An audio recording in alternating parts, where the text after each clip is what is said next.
I'm Sally from Pro-Align, and this is Suzanne, who is, as we can tell, about 28 weeks pregnant. Today we're going to be looking at posture and how to attain as ideal posture as we can throughout the changes of pregnancy. Often what we find as baby starts to develop is this typical posture of the knees snapping back, the pelvis tilting forwards under the weight of the growing uterus. Compensatory mechanisms then come in higher up in the body. So we often find the shoulders rounding, the back becoming a little more curved. With the weight as well of the growing breast, the shoulders pull round and the head then often sticks forwards in a chin poke position.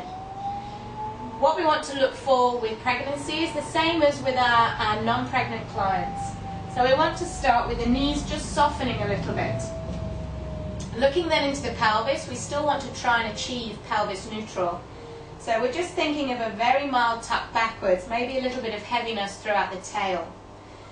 We then want to realign the body over itself or the chest over itself. So we're thinking of just lifting up here and just dropping the ribs a little bit.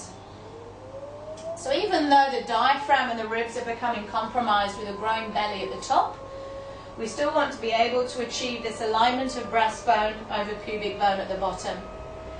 Coming then to the shoulders, ideally you'll want to have a bit of a stretching regime at the front here into the pectorals, as they will tighten and shorten over time.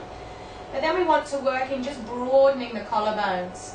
Now Suzanne already has quite a flat thoracic spine and generally has good shoulder placement, but even now in her 28 weeks there's still room for her to help to broaden the collarbones and lengthen the shoulder girdle.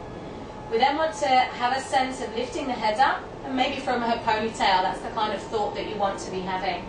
Again, to counteract this sort of typical forward head posture that you get with the rounding shoulders and oval-lordotic spine. We want to relieve as much pressure as we can in this low back that comes into play with the forwards tilt. Last of all, you want to have a sense of just very gently drawing baby up and in. So really sort of holding baby up inside, activating your deep tummy muscles, starting from pelvic floor, just as you would do if you weren't pregnant. Breathing wise, we want to have our breathing coming from the low chest again. Out and in. It's a little harder for the diaphragm to push down on baby at this point, so we really want to make sure we can get as much lateral or basolateral expansion as possible. Try and adopt this posture as much as you can for about 80% of your day, and then the body can mop up your asymmetries for the further 20%. I hope this has been useful, and we look forward to having you with our prenatal classes.